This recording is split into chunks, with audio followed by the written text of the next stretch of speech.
back to your physics class. Today we are going to start our new chapter, chapter number 9. It is from your part 2 textbook. Okay, the name of the chapter is Ray Optics and Optical Instruments. You already know what is optics. So optics is a branch of physics that deals with the study of nature, production and propagation of light. So what is optics? Optics is a branch of physics that deals with the study of nature, production and propagation of light. And also optics consisting of two branches, two sub-branches, that is, first one is ray optics and second one is wave optics. First one is ray optics and second one is wave optics. Then what do you mean by ray optics? So ray optics means it concerns itself with the particle nature of light and is based on the rectilinear propagation of light. You already know that the light is in your smaller classes you studied about the light. The movement of light is a rectilinear propagation. That is, the light can travel only a straight line motion. Okay, so that motion we call it as rectilinear propagation of light. So in the ray optics we concern with the particle nature of light and is based on the rectilinear propagation of light and the laws of reflection and refraction of light. Okay, but the case of wave optics, it concerns itself with the wave nature of light and is based on the phenomena like interferences, diffraction and polarization of light. So this lesson is based on ray optics. So what do you mean by ray optics? Ray optics means the light. We have to consider the movement of light as a rectilinear propagation of light. That means straight line motion. Understood? So let us start our class. First, all of you recall what we have already studied in your earlier classes. So first one is reflection of light. Then what do you mean by reflection of light? But reflection of light means when a beam of light traveling in one medium falls on the surface of a second medium, a part of the incident light is turned back into the first medium. This phenomenon is called reflection of light. You already studied in your 10th standard. So what do you mean by reflection? Reflection means bouncing back of light rays. So what is reflection? Reflection is the bouncing back of light rays. And also you studied about the two laws of reflection of light. Which are the two laws of reflection of light? First law is the incident ray, the reflected ray and the normal at the point of incidence all lie in the same plane. So what is, and the second law is the angle of incidence is equal to the angle of reflection. Okay. Then you had studied about spherical mirrors. So what do you mean by spherical mirrors? It is a mirror whose reflective surface forms part of a hollow sphere. That mirrors we call it as spherical mirrors. Then there are two types of spherical mirrors. First one is concave mirror and convex mirror. In the case of concave mirror, reflection of light takes place from the inner hollow surface. But in the case of convex mirror, the reflection of light takes place from the outer bulged surface. Okay. The next one is some important points related with spherical mirrors. Okay. So see this diagram. So this part AB is a mirror.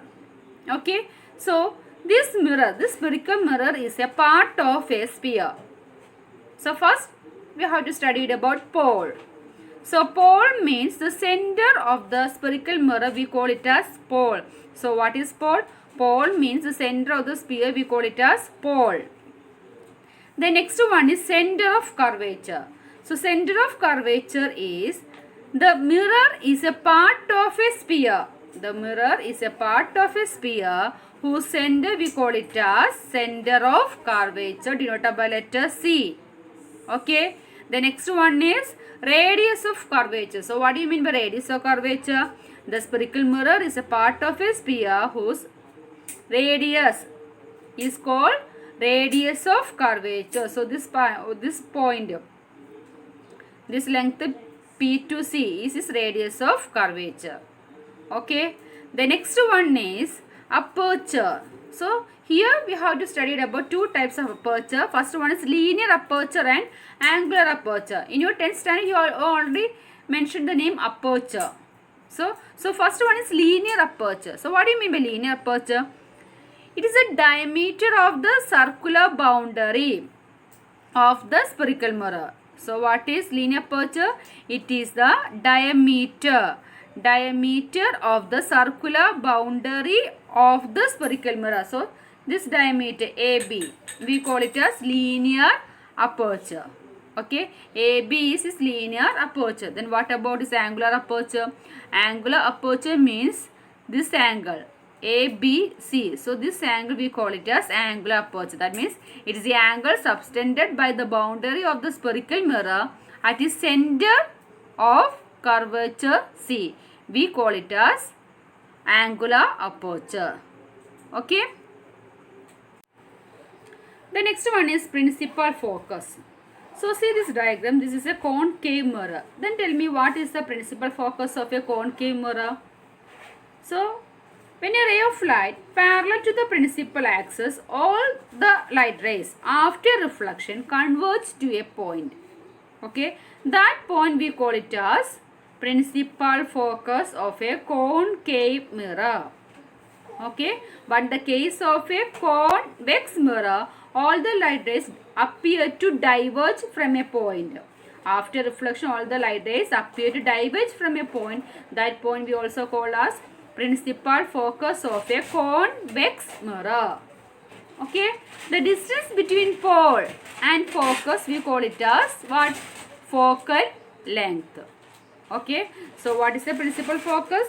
A narrow beam of light parallel to the principal axis either actually converge to or appear to diverge from a point on the principal axis after reflection from the spherical mirror. This point we call it as focus of the concave or convex mirror.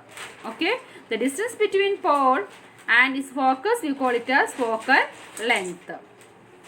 And one more term, focal plane. So what do you mean by focal plane?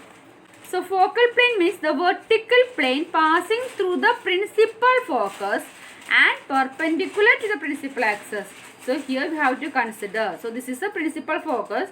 So here we have to consider there is a plane present here. So that plane we call it as focal plane.